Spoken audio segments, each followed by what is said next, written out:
वो देखना है।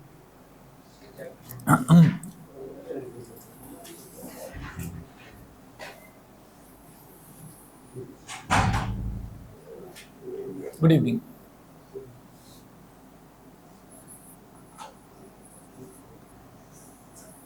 तो यहाँ पर देखिएगा, difference in the behaviour of a conductor and a dielectric in the presence of an external electric field. तो डाइलेक्ट्रिक का मतलब क्या होता है? डाइलेक्ट्रिक जो है वो एक इंसुलेटर होता है, और अगर उसको किसी एक्सटर्नल इलेक्ट्रिक फील्ड में रख दें तो उसके बिहेवियर में क्या फ़र्क आता है ये देखना है। तो हमने ये कहा कि अगर in a conductor the external electric field E naught moves the free charge carriers inducing field E induced in the opposite direction of E naught, the process continues until the two fields cancel each other and the net electric field in the conductor becomes zero। ये चीज़ हम पहले कर चुके हैं कि अगर मान लीजिए हमारे पास एक कंडक्टर है,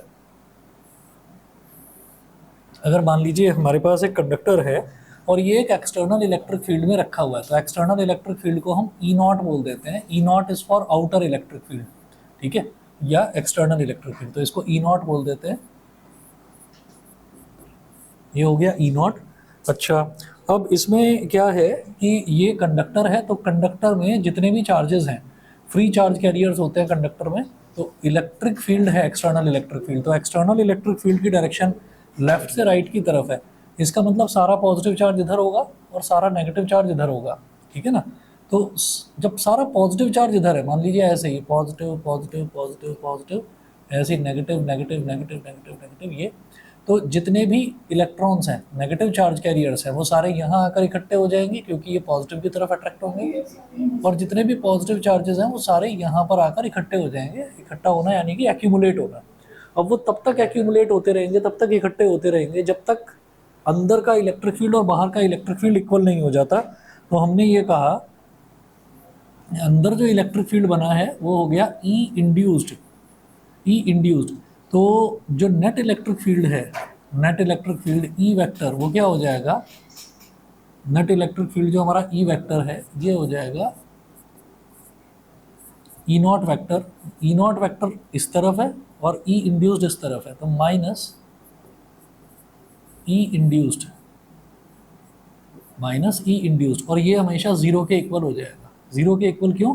क्योंकि तब तक बनता रहेगा वो इलेक्ट्रिक फील्ड, तब तक डेवलप होता रहेगा जब तक वो बाहर वाले के इक्वल ना हो जाए, और जब दोनों इक्वल हैं तो एक दूसरे को कैंसिल आउट कर देंगे, तो total net electric field conductor के अंदर जीरो होता है। ये हम पहले भी देख चुके हैं कंडक्टर की प्रॉपर्टीज़ में। अच्छा जी, अब बात करते हैं डाइलेक्ट्रिक पे। तो डाइलेक्ट्रिक में और कंडक्टर में क्या डिफरेंस है? तो कंडक्टर में net electric field zero, dielectric में क्या होता है? In a dielectric the external field E naught induces dipole movement by stretching और reorienting the molecules of the dielectric. The induced dipole moment sets up an electric field E induced which opposes E naught but does not exactly cancel this field. It only reduces it. It only reduces it. तो dielectric में इतने free charge carriers नहीं होते जितने conductor में होते हैं। तो ये तो कंडक्टर वाला केस था, ये तो कंडक्टर वाला केस था। अब डाइलेक्ट्रिक की बात करें तो डाई इलेक्ट्रिक में फ्री चार्ज कैरियर्स उतने नहीं होते जितने कंडक्टर में होते हैं, तो थोड़े कम होते हैं। इसे नीचे रख दो, नीचे रख दो, वो टेबल चेयर ही थोड़ी टेढ़ी है इसलिए वो गिर जाता है। तो इसमें क्या होगा? एक्सटर्नल इलेक्ट्रिक फील्ड तो हमारा ये हो गया ई नॉट, एक्सटर्नल इलेक्ट्रिक फील्ड तो हो गया ई नॉट, ठीक है। अब इसके पास चार्ज कैरियर्स कम होते हैं, तो हम ये कहेंगे कि यहाँ पर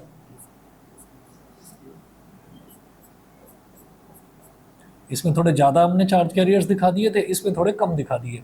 तो इसका मतलब ई इंड्यूस्ड, एक इंड्यूस्ड इलेक्ट्रिक फील्ड अंदर डेवलप होता तो है, लेकिन वो पूरे इलेक्ट्रिक फील्ड को जीरो नहीं करता, कैंसिल आउट नहीं करता, बस उसको थोड़ा सा रिड्यूस कर देता है, ठीक है। तो हम ये कहेंगे कि ई इंड्यूस्ड जो है वो एक्सटर्नल इलेक्ट्रिक फील्ड से थोड़ा कम होता है ना। और यहाँ पर क्या था, इस केस में हमारा जो इंड्यूस्ड इलेक्ट्रिक फील्ड था वो एक्सटर्नल इलेक्ट्रिक फील्ड के इक्वल ही था, तभी तो वो दोनों के दोनों जीरो हो गए। दोनों का जब सम करा तो एक राइट की डायरेक्शन में था, एक लेफ्ट की डायरेक्शन में, तो दोनों का सम इसीलिए तो जीरो हो गया, ठीक है। यहाँ पर ई इंड्यूस्ड हमारा ई नॉट से कम होगा, मतलब अंदर इलेक्ट्रिक फील्ड थोड़ा कम ही पैदा होगा क्योंकि डाइलेक्ट्रिक है। ऐसे तो ये कंडक्शन करना ही नहीं चाहता, हमने ज़बरदस्ती इसको इलेक्ट्रिक फील्ड में रखा है, तो इसके अंदर भी थोड़ा बहुत कंडक्शन चालू हो जाएगा। ठीक है, अच्छा जी, इसके बाद नेक्स्ट टॉपिक है हमारा, हालांकि थ्योरेटिकली आता है ये वाला topic, polar and non polar dielectrics. ठीक है, लेकिन समझना पड़ेगा इसको।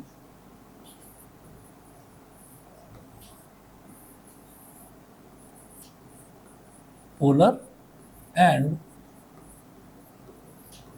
नॉन पोलर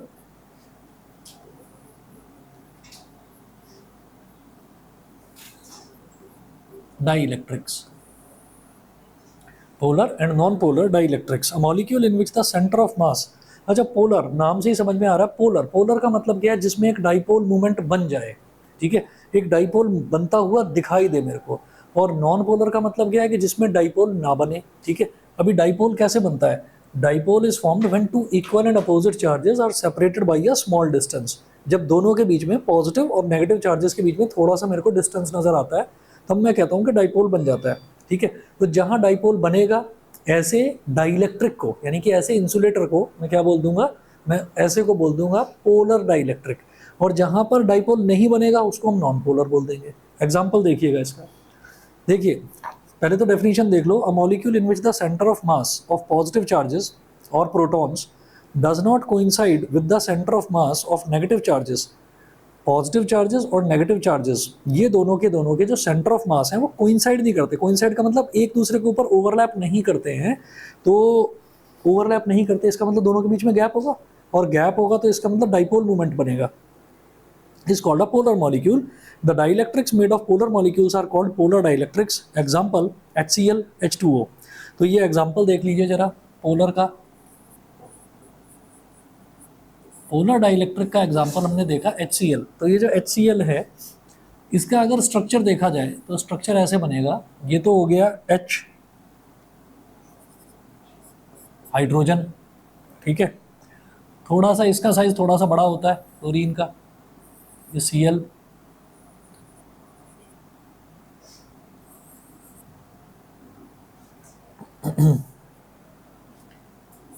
पॉजिटिव और नेगेटिव, तो होता क्या है, हाइड्रोजन जो है, हाइड्रोजन पॉजिटिवली चार्ज होता है, क्लोरीन नेगेटिवली चार्ज होता है। ठीक, इसमें आप ये देखेंगे कि ये जो पॉजिटिवली चार्ज हाइड्रोजन आयन है, इसका सेंटर ऑफ मास, और ये जो नेगेटिवली चार्ज क्लोरीन आयन है, क्लोराइड आयन है, इसका सेंटर ऑफ मास। जब इसका स्ट्रक्चर देखते हैं तो इसके स्ट्रक्चर में हमें ये दिखाई देता है कि पॉजिटिव और नेगेटिव के बीच में गैप है काफ़ी। और जब गैप है तो नेगेटिव से पॉजिटिव जाता हुआ ही तो डाइपोल मूवमेंट होता है। डाइपोल मूवमेंट की डायरेक्शन क्या है, नेगेटिव से पॉजिटिव की तरफ। तो डाइपोल क्रिएट हो रहा है, मतलब centre of mass of positive charge and centre of mass of negative charge, they are not coinciding, इन दोनों के बीच में गैप है। तो ऐसे को मैं क्या बोलूंगा, क्योंकि डाइपोल बन रहा है, इसको बोलेंगे पोलर डाइलेक्ट्रिक। समझ गया मेरी बात? ठीक है, जहां नेगेटिव और पॉजिटिव में गैप दिखाई देगा वहां पर हम ये कहेंगे कि पोलर डाइलेक्ट्रिक बन जाएगा।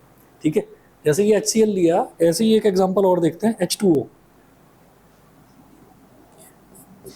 H2O, अब इसमें ऐसा नहीं है कि आपसे ना कोई एक, मतलब कोई कंपाउंड दे दिया और आपसे ये कहने लगे भाई उस कंपाउंड का स्ट्रक्चर बनाओ और बताओ कि पोलर है या नॉन पोलर है।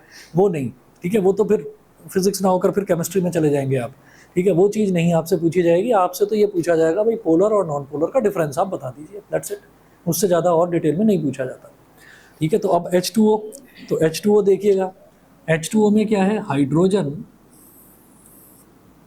हाइड्रोजन के दो एटम्स हैं, H2O, तो हाइड्रोजन के दो एटम्स हैं।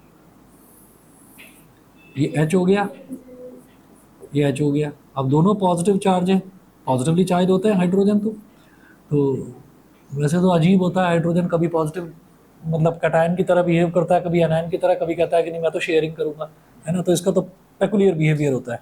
तो अब हमने ये कहा कि इसका सेंटर ऑफ मास और इसका centre of mass, positive charges का सेंटर ऑफ मास कहाँ हो जाएगा, यहाँ हो जाएगा बीच में, यहाँ बीच में।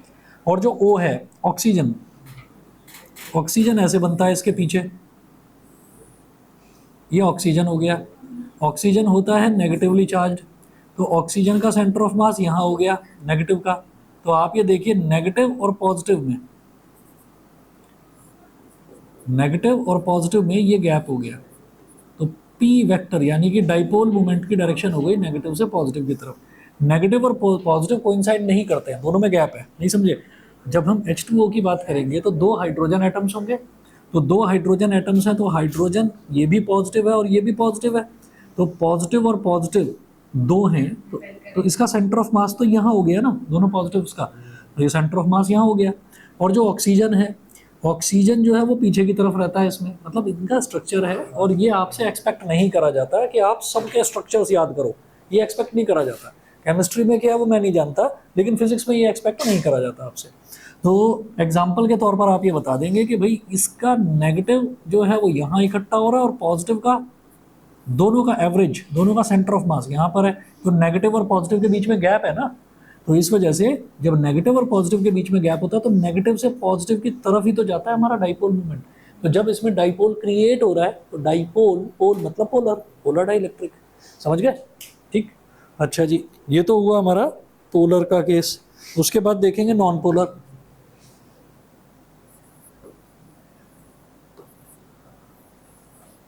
तो नॉन पोलर में यही है कि जब हमारा नेगेटिव चार्ज और पॉजिटिव चार्ज जब ये कोइंसाइड कर जाता है तो हम उसको बोल देते हैं कि वो नॉन पोलर डाइइलेक्ट्रिक हो गया, ठीक है। अच्छा, किसी किसी केस में क्या है कि सिर्फ नेगेटिव चार्ज ही मिलेगा आपको, पॉजिटिव मिलेगा ही नहीं, तो आप ये कहेंगे जब सिर्फ नेगेटिव चार्ज है, पॉजिटिव है ही नहीं, तो डाइपोल मूवमेंट तो बन ही नहीं सकता, यस, तो वो नॉन पोलर है।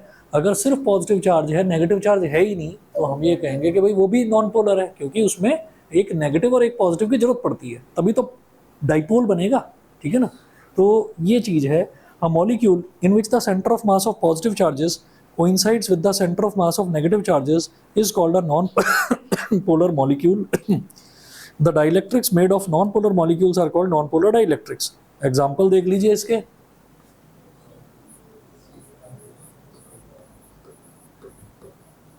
नॉन पोलर के जो एग्जांपल्स हैं, हमने एक एग्जांपल ले लिया H2, है ना, तो हाइड्रोजन है, हाइड्रोजन एक गैस है और ज़्यादातर जितनी भी गैसेज हैं सब जो हैं वो डाई एटमिक स्टेट में एग्जिस्ट करती है। H अकेला कहीं पर भी लिखा हुआ दिखाई नहीं देगा, H सिंगल एटम में तभी दिखाई देगा जब किसी के साथ कंबाइन हो रहा हो, लेकिन वैसे अगर H अकेला लिख रहे हैं हमको तो H नहीं लिखेंगे, H2 लिखेंगे। अब ये क्या होगा, इधर H है और इधर H है, ये भी पॉजिटिवली चार्ज है, ये भी पॉजिटिवली चार्ज है, ये इसका सेंटर ऑफ मास, ये इसका सेंटर ऑफ मास, और दोनों का सेंटर ऑफ मास कहाँ पर है, यहाँ। तो बस सिर्फ पॉजिटिव चार्ज ही है, नेगेटिव चार्ज तो कहीं दिखाई नहीं दे रहा है, तो ये नॉन पोलर हो गया, ठीक है ना। ऐसे ही अगला देखिएगा, अगला है एग्जांपल CO2 का।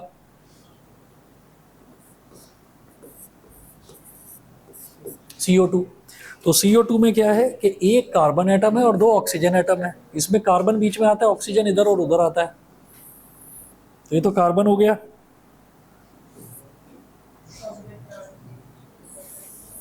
इधर ऑक्सीजन हो गया, इधर एक ऑक्सीजन हो गया। अब कार्बन को पॉजिटिवली चार्ज मान लिया जाता है, हालांकि कार्बन भी शेयरिंग करता है, पर कार्बन को पॉजिटिवली चार्ज मान लिया जाता है यहाँ पर, और ऑक्सीजन है,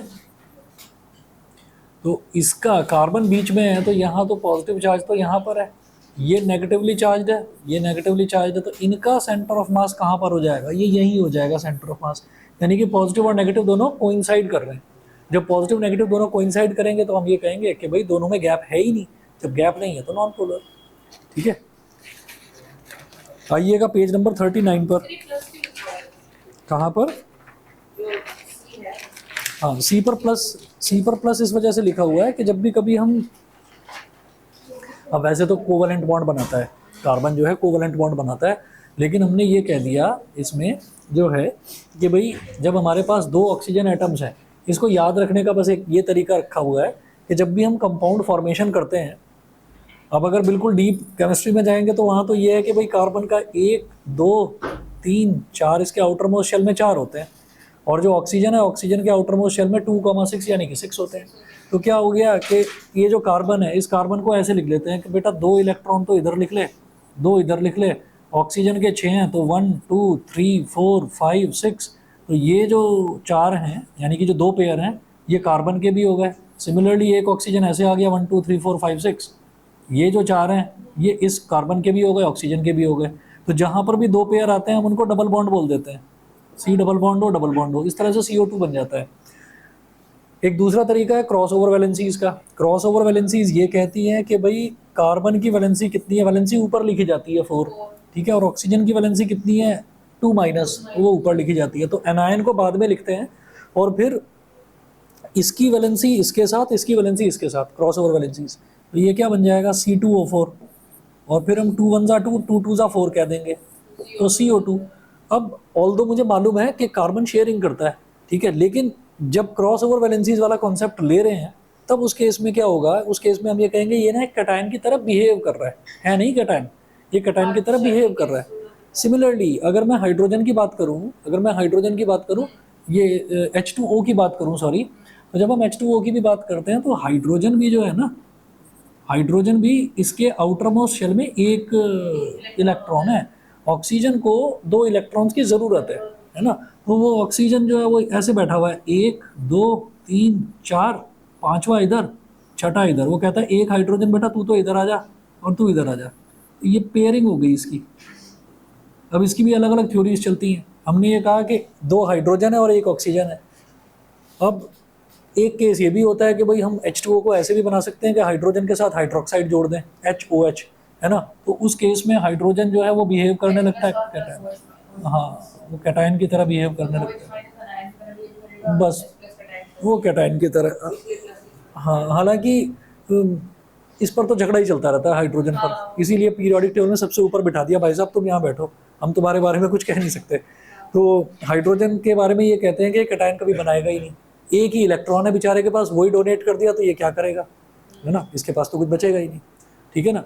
तो कुछ चीज़ें ऐसी हैं जो आपको सीधे सीधे लर्न ही करनी होती हैं इसमें केमिस्ट्री में, तो इसलिए इनको तो लर्न ही कर लीजिए।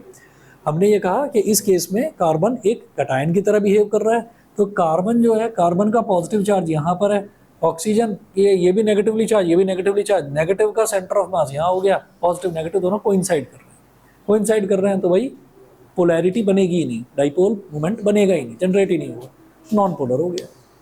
सही है, ठीक है। ऑनलाइन बताएं भाई, वैष्णवी क्लियर है? वैष्णवी आवाज आ रही है मेरी, क्लियर है? ठीक है, ओके ओके ओके।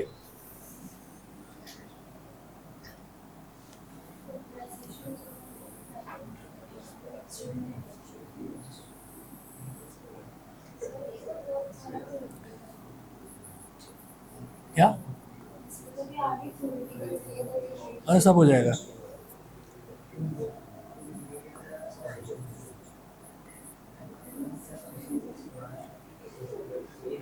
कंसिस्टेंसी रखनी है बस, है ना। और 3 जो चैप्टर्स हैं शुरुआत के, फर्स्ट सेकंड और थर्ड, मैंने ये बोला था कि अपना जो पेशेंस है उसको थोड़ा सा होल्ड करके रखना 3 चैप्टर्स के लिए, ठीक है।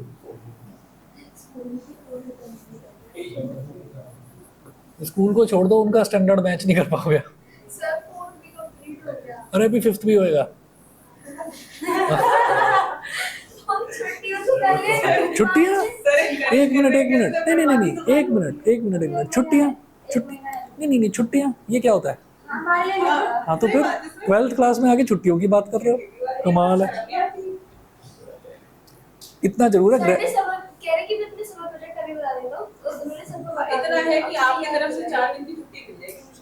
हाँ 3 या 4 दिन की मिलेगी, वो भी अगर मिल गई तो, नहीं तो मिलेगी ही नहीं, वो भी नहीं मिल पाएगी, क्योंकि मेरा ऐसे ही चल रहा है बस।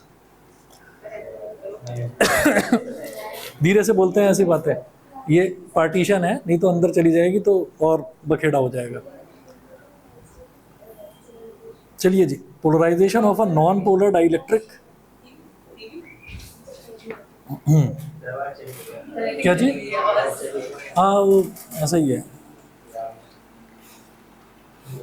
ये आपको ये जो है ना 18 फरवरी को, ये जो 18 फरवरी गई है, 18 फरवरी को ये पेपर था इनका, फिज़िक्स वालों का पेपर था जो 12th का था।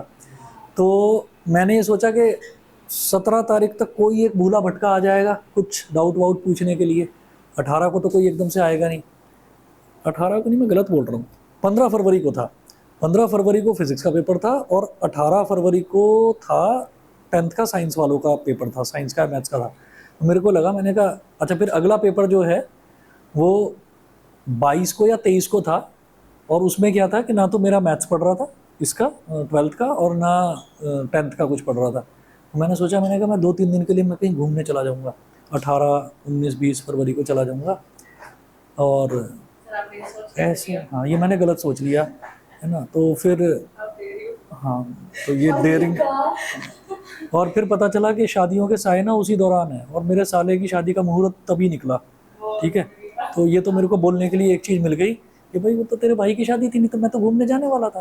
वो तो तेरे भाई की शादी थी, तो उसको शादी आगे पीछे करनी चाहिए थी ना, है ना। तो वहाँ बच गए, वहाँ बच गए। लेकिन फिर उसके बाद जो है अगले महीने एक एक मौका मेरे को मिल गया बोलने का, फिर अगले महीने उसको भी मिल गया मौका बोलने का। फिर मेरी बुआ जी बीमार हो गई, जब फिर से मौका मिला था घूमने का, तो मैं उनकी सेवा में लग गया। तो फिर कहने लगी, अब भाई अब तुम्हारी बुआ जी बीमार हो गई तो कुछ चीज़ तो हमारे हाथ में है ही नहीं। तो इसीलिए मुझे पता ही नहीं कि मैं कभी छुट्टी कर भी पाऊँगा या नहीं, ऐसे ही चल रहा है मेरा। ठीक है ना, तुम कर लेना जब तुम्हारा मन करे। जैसे मान लो ट्यूशन के टाइम पर नींद आए, है ना, तो उसी टाइम पर सो जाओ अपना। अलार्म, जैसे अलार्म बज रहा हो, अलार्म बजने में सिर्फ तुम्हें ही ना सुनाई दे, बाकी पूरे घर को सुनाई दे जाए, है ना, तो वो भी चलेगा। हाँ, ऐसा भी होता है, ऐसा भी होता है। चलिए जी।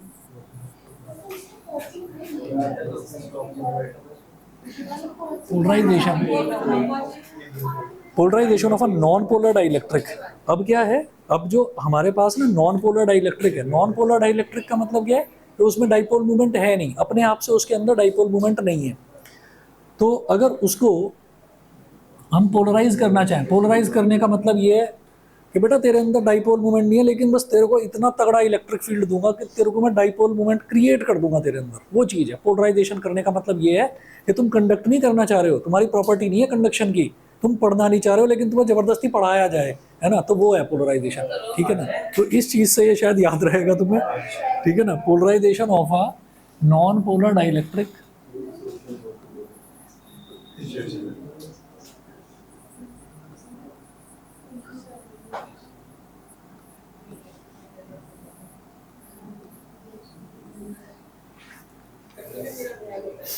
अब जरा देखिए नॉन पोलर है,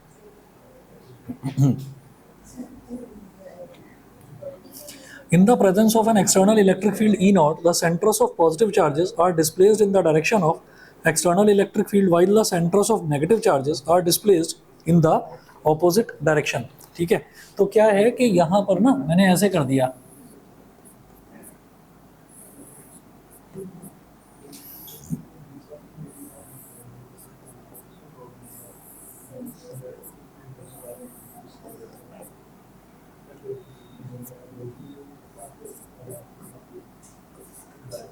E not is equal to 0। अरे ये क्या स्टोरी सुना रहा है शंकी, आज तुम्हें हो क्या गया भाई? क्या कि भाई जब तू KW में रहा करता था, तब वो हमारे पुराने दोस्ती के दिन मैं आज भी याद करता हूँ। तू कहाँ चला गया इतना दूर? Platinum 321 flats. 321 का मतलब यही है ना, 321 फ्लैट्स हैं, है ना। तो I am missing you badly here, where are you my friend, ये चल रही है कहानी। तो भाई ऐसे मत किया करो, आगे चलो। और भाई मिलने आ जाया करो कभी कभी, ठीक है। हाँ कर सकते हैं, ये कर सकता है आयुष, ठीक है। अच्छा जी, तो अब जरा देखोगे कि यहाँ पर है E naught is equal to 0। E naught is equal to 0 का मतलब क्या है कि हमने एक्सटर्नल इलेक्ट्रिक फील्ड अप्लाई ही नहीं करा है। जब हमने अप्लाई ही नहीं करा, अच्छा ये पता है क्या बनाया हमने, पॉजिटिव नेगेटिव पॉजिटिव नेगेटिव, ये एक सर्कल के अंदर लिख दिया। इसका मतलब क्या है कि ये पॉजिटिव और नेगेटिव चार्ज ना ये ओवरलैप कर रहे हैं, है ना, ये कोइंसाइड कर रहे हैं। अब हमने क्या करा, अब हमने एक इलेक्ट्रिक फील्ड अप्लाई कर दिया। तो जब हम इलेक्ट्रिक फील्ड अप्लाई करेंगे, आउटर इलेक्ट्रिक फील्ड, तो outer electric field is not equal to 0, मतलब अब वो 0 के इक्वल नहीं है। मतलब आउटर इलेक्ट्रिक फील्ड कुछ है, मतलब हमने इलेक्ट्रिक फील्ड अप्लाई करा। तो ये करते ही अब इनके अंदर बेचैनी चालू हो जाएगी। ठीक है, इलेक्ट्रिक फील्ड आ गया, इलेक्ट्रिक फील्ड आते ही इलेक्ट्रिक फील्ड की डायरेक्शन ये है, इलेक्ट्रिक फील्ड की डायरेक्शन ये है, इसका मतलब पॉजिटिव चार्ज सारा यहाँ कंसंट्रेटेड, नेगेटिव चार्ज सारा यहाँ कंसंट्रेटेड, ऐसा है। तो ये खिंचना शुरू होगा, इसमें खिंचाव पैदा होगा, मतलब ये डाइपोल की फॉर्म लेगा। तो कैसे, ऐसे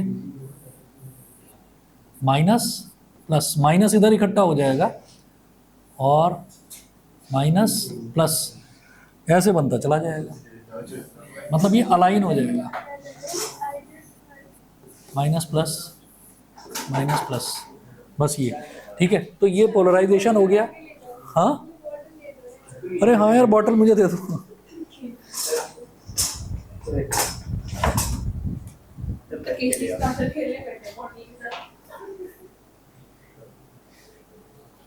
यहाँ तो हिलती रहे भाई। अगला देखिएगा, the molecules of a polar dielectric have permanent dipole moment. तो ये तो नॉन पोलर का केस हो गया कि अगर नॉन पोलर डाइलेक्ट्रिक है, हमने उसमें कोई स्ट्रॉन्ग इलेक्ट्रिक फील्ड अप्लाई कराया तो उसमें ना छोटे छोटे डाइपोल्स क्रिएट हो गए। ठीक है, अगला देखें, the molecules of a polar dielectric have permanent dipole moments. In the absence of any external electric field, the dipole moments of different molecules are randomly arranged due to thermal agitation in the material. When an external, thermal agitation का मतलब ये है कि temperature की वजह से dipole उसके अंदर है ना, तो थोड़ा बहुत उसके अंदर एजिटेशन रहेगा, है ना, वो हम नहीं देख सकते। अगर मान लीजिए कोई हमारे पास कंडक्टिंग रॉड पड़ी हुई है तो उसके अंदर डाइपोल्स होंगे ही होंगे क्योंकि फ्री चार्ज होते हैं, है ना, तो उसके अंदर थोड़ा बहुत थर्मल एजिटेशन होगा, मतलब मॉलिक्यूल्स टक टक टक टक टक टक टकराते रहेंगे आपस में, एक दूसरे को टक्कर मारते रहेंगे, हमेशा होता है ये vibration of particles due to temperature. और टेम्परेचर, थर्मल मतलब टेम्परेचर, तो जैसे ही हम टेम्परेचर और बढ़ाएंगे तो वो थर्मल एजिटेशन और ज़्यादा बढ़ जाएगा। When an external electric field is applied, the dipole moments of different molecules tend to align with the field. As a result, there is a net dipole moment in the direction of the field as shown in figure. तो जब हमने ये तो हो गया non polar का case, ये वाला नॉन पोलर का केस हुआ। फिर बात करते हैं पोलर की। पोलर मतलब ऑलरेडी उसमें डाइपोल मोमेंट है ना, तो यहां मैं लिखूंगा ई नॉट इज इक्वल टू 0, यानी कि हमारा एक्सटर्नल इलेक्ट्रिक फील्ड जो है वो 0 है,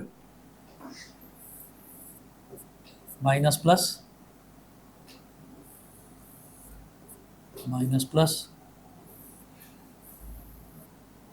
माइनस प्लस या प्लस माइनस कुछ भी। तो इसके अंदर छोटे छोटे डाइपोल्स होंगे, और वो रैंडमली कहीं भी अरेंज हैं, है ना, ऐसे ही घूम रहे हैं, इधर से उधर टक्कर मारते जा रहे हैं एक दूसरे को, जब हमने एक्सटर्नल इलेक्ट्रिक फील्ड नहीं अप्लाई करा।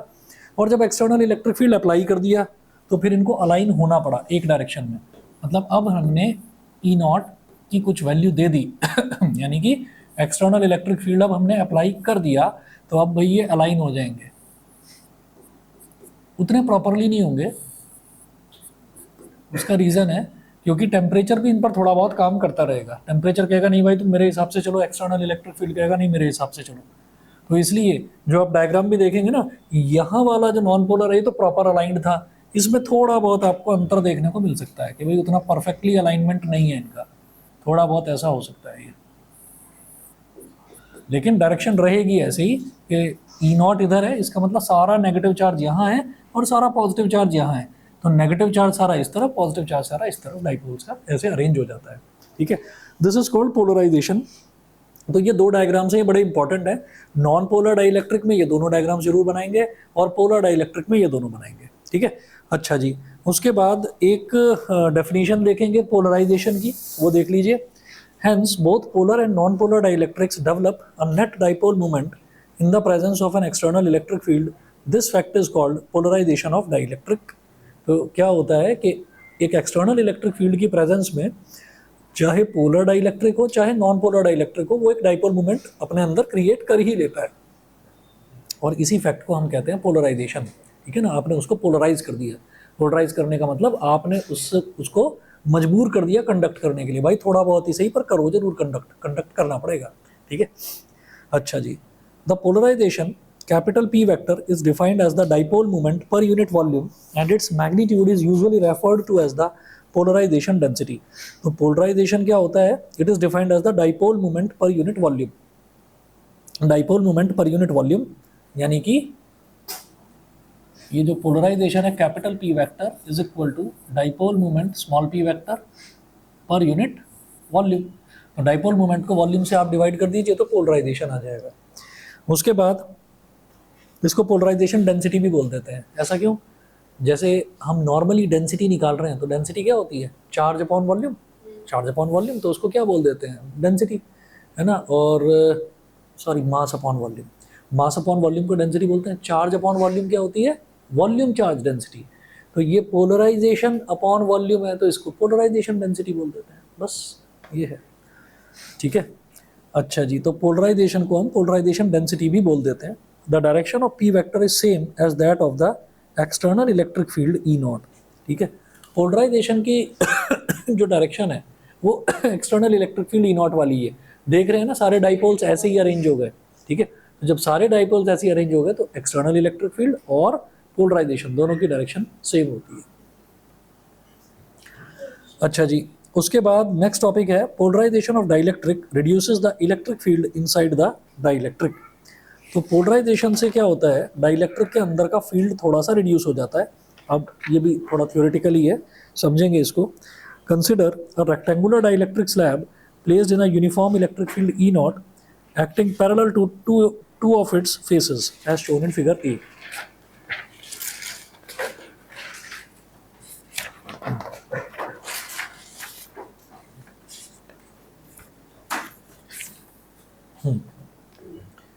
तो polarisation of a dielectric, page number 41 पर हैं हम।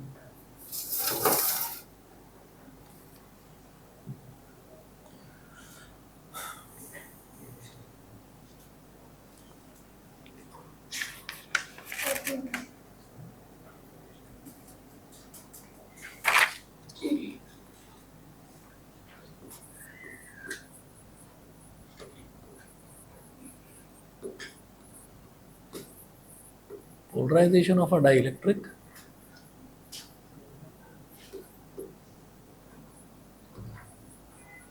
reduces the electric field inside it.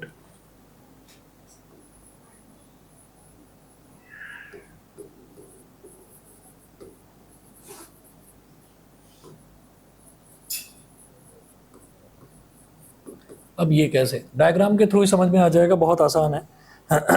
देखिएगा, मैंने कहा कि अगर किसी डाइलेक्ट्रिक को, डाइलेक्ट्रिक मतलब किसी एक इंसुलेटर को, अगर हमने किसी इलेक्ट्रिक फील्ड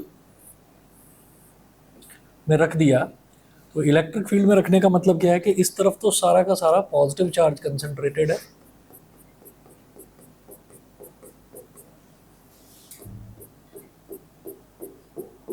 इस तरफ सारा नेगेटिव चार्ज कंसंट्रेटेड है। अब बीच में एक इंसुलेटर का टुकड़ा पड़ा हुआ है, यानी कि डाइलेक्ट्रिक स्लैब पड़ी हुई है।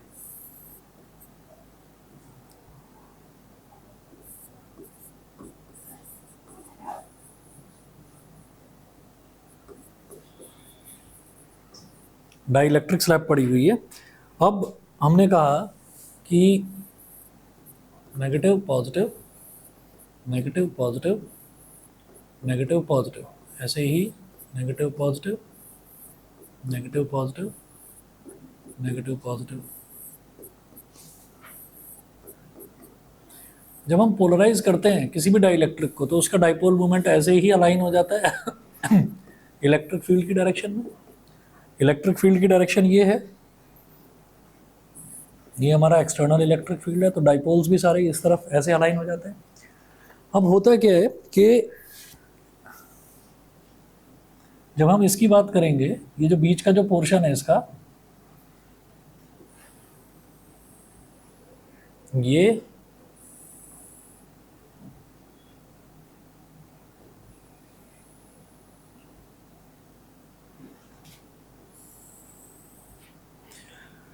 जो पोर्शन है, तो इसमें आप ये देखेंगे, इस पॉजिटिव को ये नेगेटिव मिल गया, इस पॉजिटिव को ये नेगेटिव, इस पॉजिटिव को ये नेगेटिव। मतलब अगर हम ये कहें कि टोटल चार्ज, अगर टोटल चार्ज में देखा जाए कि टोटल चार्ज कितना बन रहा है, तो हम ये कहेंगे कि भाई 1 2 3 4 और 1 2 3 4 ये हो गए, तो 4 पॉजिटिव 4 नेगेटिव, फिर 1 2 3 4 4 पॉजिटिव और इधर ये 4 नेगेटिव, ठीक है। तो टोटल अगर देखा जाए तो 8 पॉजिटिव चार्जेस हैं और 8 ही नेगेटिव चार्जेस हैं। तो यहाँ तो आपका इलेक्ट्रिक फील्ड कुछ बना ही नहीं, यहाँ तो सब नेट चार्ज यहाँ का जीरो हो गया।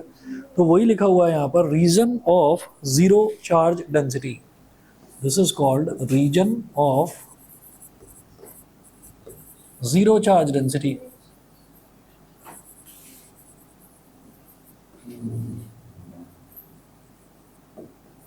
यहाँ पर चार्ज डेंसिटी कुछ भी नहीं होगी, ठीक है। तो ओवरऑल अगर देखा जाए कि पूरे डाइलेक्ट्रिक स्लैब में नेगेटिव नेगेटिव नेगेटिव, तो सारा नेगेटिव चार्ज का एक स्ट्रिप यहाँ पर तैयार हो गई, एक पॉजिटिव चार्ज यहाँ पर तैयार हो गया। तो हम ये कहेंगे कि डाइलेक्ट्रिक में पहले जो था, पहले तो इलेक्ट्रिक फील्ड बहुत ज़्यादा था, पहले तो उसके अंदर इलेक्ट्रिक फील्ड बहुत ज़्यादा था, इसके अंदर इतने डाइपोल्स थे, है ना। तो ये पोलर डाइलेक्ट्रिक की बात कर रहा हूँ मैं, ठीक, जिसके अंदर ऑलरेडी थोड़ा बहुत डाइपोल मूवमेंट था। तो पहले तो इलेक्ट्रिक फील्ड ज़्यादा था, फिर आपने एक्सटर्नल इलेक्ट्रिक फील्ड में रखा तो डाइपोल्स जो हैं ये अरेंज हो गए। अरेंज होने से क्या हुआ, इसके अंदर का इलेक्ट्रिक फील्ड रिड्यूस हो गया। क्यों? पहले चार्जेस थे कितने, पहले चार्जेस थे पॉजिटिव चार्ज 12 थे, नेगेटिव चार्ज भी 12 थे। अब पॉजिटिव चार्ज 4 रह गए और इधर नेगेटिव चार्ज 4 रह गए और पॉजिटिव चार्ज भी 4 रह गए। तो हमारा जो नेट इलेक्ट्रिक फील्ड है वो रिड्यूस हो गया। समझ गए? ठीक है। तो यहाँ पर देखिएगा, it's molecular dipoles aligns themselves in the direction of E not. The positive charges of the dipoles of first vertical column cancel the negative charges of the dipoles of second column. तो first vertical column के positive charges second column के negative charges को cancel out कर देंगे, and so on. Thus the volume charge density in the interior of the slab is 0. तो slab के अंदर ये बीच वाला जो पोर्शन है यहाँ तो वॉल्यूम चार्ज डेंसिटी खत्म ही हो गई, 0 हो गई। Thus the polarized dielectric is equivalent to two charged surfaces with induced surface charge density plus minus sigma p. तो इसका मतलब बस ये दो इधर वाली सरफेस और इधर वाली सरफेस बस यही चार्ज रहती हैं, अंदर तो पूरी तरह से सब 0 ही हो जाता है। समझ गए? ठीक है। अच्छा जी, इसके बाद फिर ये कहा जाता है कि इसके अंदर reduced field inside a dielectric. तो डाइलेक्ट्रिक के अंदर फील्ड रिड्यूस हो गया। अब वो जो रिड्यूस्ड फील्ड है वो कितना है ये देखना है। ठीक है, यहाँ तक वैष्णवी, यहाँ तक क्लियर है?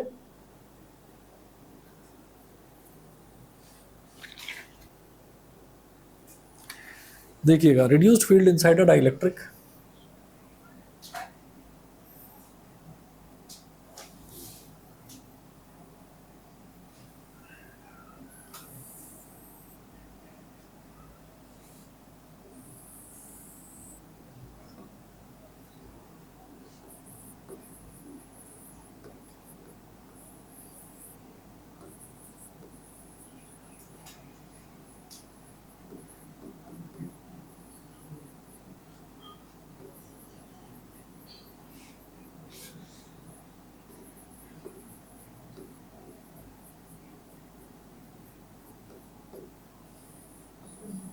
Reduced field inside a dielectric.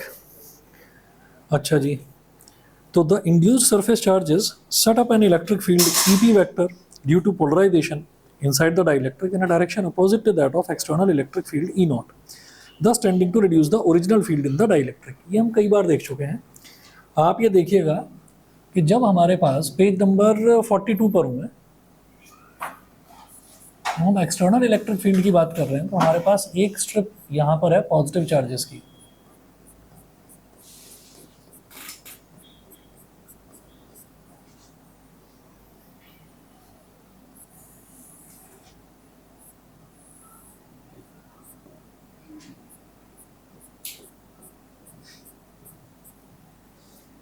अरे विराज नहीं आया आज, गुलमोहर की बहुत बड़ी खबर आई हुई है आज न्यूज़पेपर में, कुत्तों को लेकर झगड़ा हो गया सोसाइटी के अंदर, कुत्तों को लेकर झगड़ा हो गया।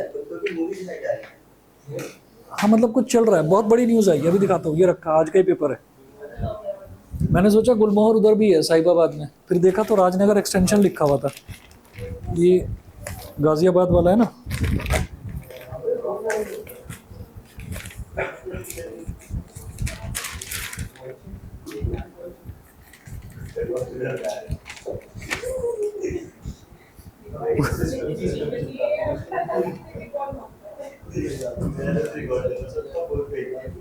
अरे ये तो रहा इतना बड़ा, ये देखो ये बना हुआ, गुलमोहर गार्डन सोसाइटी में आवारा कुत्तों का आतंक, हमलों के चलते लोग परेशान।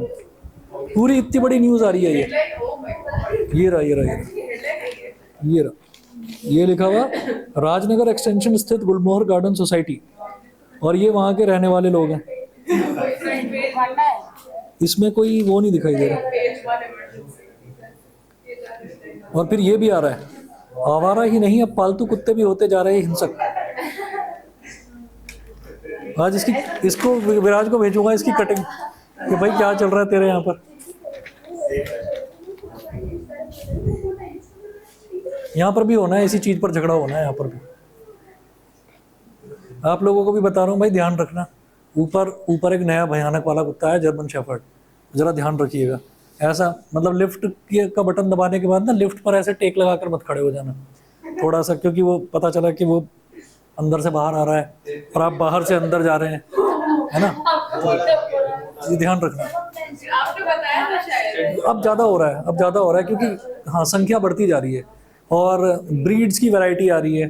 तो फिर एक देखता है ना वो जर्मन शेफर्ड, वो देखता है कि अच्छा मैं हूँ यहाँ पर, तो मेरे इलाके में ये वाला क्या कर रहा है ना। तो उन दोनों में आपस में गुस्सा रहता है, तो आपस की खुन्नस रहती है, फिर उसको तभी दिखाई देते हैं ह्यूमन बींग्स, तो वो गुस्सा अपना ह्यूमन बींग्स पर ना उतार दे गए।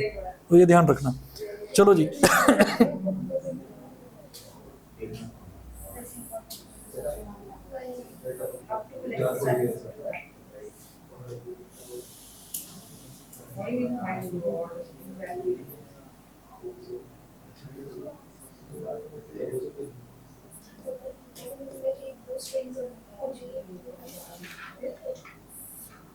अरे आपने किसी के यहाँ पर तो कुत्ता नहीं है, आपने तो किसी ने नहीं पाल रखा था?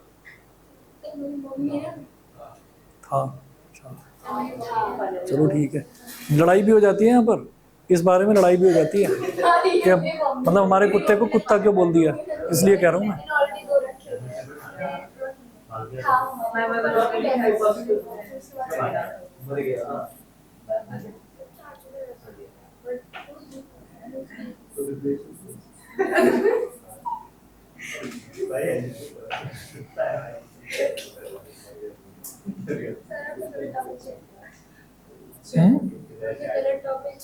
नहीं, यहाँ झगड़ा होता है, डोंट कॉल हिम डॉग, ये भी हो जाता है, डोंट कॉल हिम डॉग, ये भी हो जाता है। ये होता है।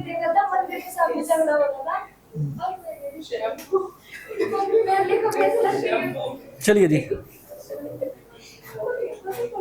नेट इलेक्ट्रिक फील्ड कितना हो जाएगा इसमें? अच्छा सुन लो, अरे ये तो मुझे बाहर से किसी के भौंकने की आवाज़ आई थी, तो मुझे याद आ गया वो, मैं सोचा था, मैंने कहा बाहर से आवाज़ आई थी अभी। हाँ तो मेरे थोड़े तेज हैं, है ना। अरे सुनो, ये शैंकी भाई, फिर तुम्हारी यार दोस्ती की पिछली दास्तां शुरू हो गई। अब इधर देखो जरा, ये जो ई है, ई का मतलब क्या है, इसके अंदर का नेट फील्ड। तो नेट फील्ड क्या है कि ये तो एक्सटर्नल इलेक्ट्रिक फील्ड तो ई नॉट हो गया, और ये पोलराइज्ड फील्ड है, पोलराइज्ड फील्ड ईपी हो गया, या इंड्यूस्ड फील्ड बोल दो। तो नेट इलेक्ट्रिक फील्ड वो कितना हो जाएगा? नेट इलेक्ट्रिक फील्ड हो जाएगा E naught minus E P, E vector is equal to E naught minus E P, ठीक है ना। हाँ जी, अब सुनिए, the ratio of the original field. अब एक नई टर्म है यहाँ पर, the ratio of the original field and the reduced field in the dielectric is called dielectric constant K और रिलेटिव परमिटिविटी। जो फर्स्ट चैप्टर में रिलेटिव परमिटिविटी एप्सिलॉन आर देखी थी, ये वही वाला है। और इसको के लिखने का तरीका ई है नेट इलेक्ट्रिक फील्ड, वैष्णवी ई है नेट इलेक्ट्रिक फील्ड। तो ये क्या हो जाता है, इसको ना ऐसे लिखते हैं जैसे लेस देन का साइन बनाकर और एक लाइन खींच दो, ये वाला के मत, और या फिर एप्सिलॉन आर रिलेटिव परमिटिविटी। इसको क्या बोलते हैं? External electric field E naught upon net electric field E vector. तो E naught vector upon E naught minus E P, ये हमारा डाइलेक्ट्रिक कांस्टेंट हो गया, या फिर एप्सिलॉन आर रिलेटिव परमिटिविटी हो गई। इसी तरह से पोलराइजेशन डेंसिटी देख लीजिए। The induced dipole moment developed per unit volume of a dielectric when placed in an external electric field is called polarization density. It is denoted by capital P. So suppose a dielectric slab of surface area capital A and thickness small d acquires a surface charge density plus minus sigma p due to its polarization in the electric field, and its two faces acquire charges plus minus qp. तो हमने ये कहा था कि जो इसके इधर वाला जो फेस है, ये मान लीजिए माइनस क्यूपी चार्ज एक्वायर कर रहा है, और इधर वाला जो फेस है ये मान लीजिए प्लस क्यूपी चार्ज एक्वायर कर रहा है, ठीक है। तो यहाँ पर हम ये कहेंगे कि अगर मेरे को सिग्मा पी निकालना है, P is for polarised surface charge density, sigma is surface charge density, तो ये क्या होता है कि सरफेस पर क्या चार्ज डेवलप हुआ है, क्यूपी अपॉन जो भी उसका एरिया है, तो क्यूपी अपॉन ए है ना, चार्ज पर यूनिट एरिया, यही सरफेस चार्ज डेंसिटी होती है।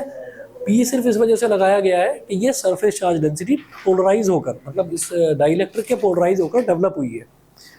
अच्छा, we can consider the whole dielectric slab as a large dipole moment having dipole moment equal to QPD।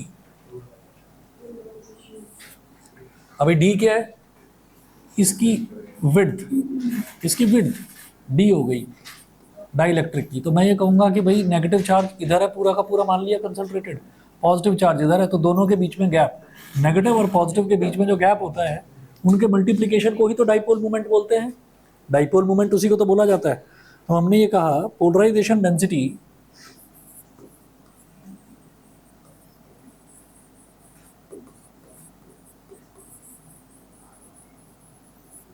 Is equal to dipole moment per unit volume, यानी कि dipole moment upon volume.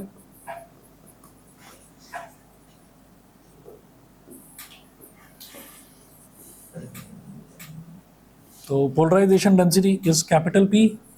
Dipole moment कैसे निकलता है, याद करिए, either charge into distance between them, है ना। तो चार्ज क्या है, QP इंटू डी।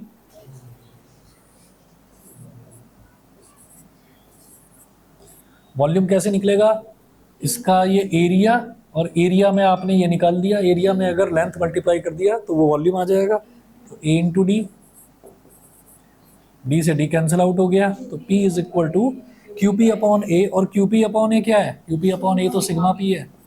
तो जो पोलराइजेशन डेंसिटी है ना, वो सरफेस चार्ज डेंसिटी के ही इक्वल आती है। दस पोलराइजेशन डेंसिटी में भी defined as the charge induced per unit surface area. छोटी सी डेरिवेशन है, कर लेंगे, इसमें क्या है, अगर पूछ लिया जाए तो। ठीक है, बस ये इतना कर लीजिए, बाकी नेक्स्ट क्लास में देखते हैं। डाइलेक्ट्रिक स्ट्रेंथ है 1 2, आपको यहाँ पर पेज नंबर 51 तक करना है, 52 53 54 लास्ट के जो 4 पेजेस हैं वो छोड़ देने हैं, इसमें वो सिलेबस में नहीं है। ठीक है ना, तो 1 या 2 क्लास और बस, फिर खत्म हो जाएगा।